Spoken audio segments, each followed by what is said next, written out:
With the caution that we were being urged to take at the start of the pandemic, I couldn't imagine that anyone would act so recklessly. That was the most shocking part of the whole pandemic for me. As a camera operator, we often have to film difficult things. It's kind of part of our brief. I've been all over the world and filmed all sorts of different situations. I've been very lucky to have travelled so much and seen so many things. That's including war zones, conflict zones. And I came out of filming on that ICU ward for the first time, and I think one of the things I said to the team was that that was the hardest thing that I've ever filmed. By some stretch. Unsurprisingly, every single bed in this ICU ward is taken up with a patient. It doesn't just affect other COVID patients who need a bed, but non-COVID patients who are desperate for treatment. I think you just have to have complete trust in your colleagues and know that they've got your back and you've got theirs. And Emily was the perfect person for that. She was so intelligent, she was so fun, and she was amazing with people, and that really came through when we were speaking to interviewees. She would always make sure that she got kind of the best story out of them just by spending time to get to know them beforehand.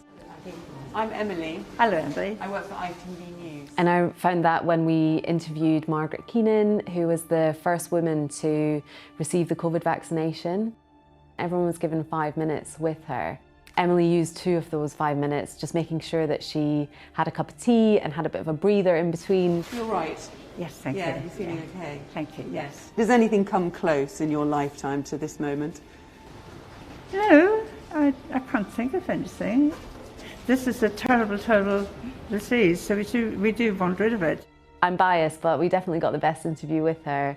Yeah, that was just Emily. That was the way she did things. The moment when Mila Snedden was reunited with her dad, oh, that'll live with me forever.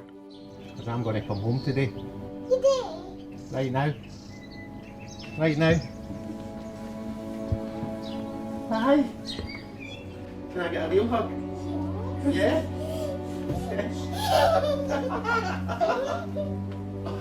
Oh, I love you.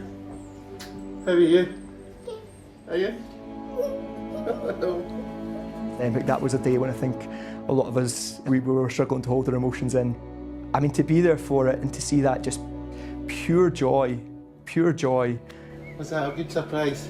Yeah. I can stay here now.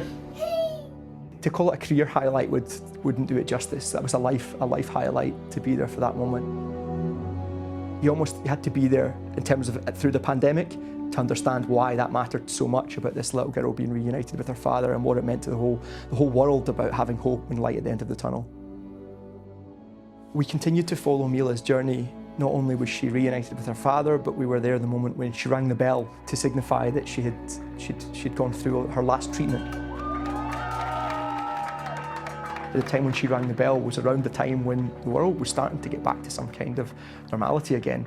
And the fact that Mila had been the one that saw us through, staying at home, then reunited with her dad, and now ringing the bell, and we were all able to get back to our lives again. I think that was it was a story in many ways that kind of summed up the whole pandemic.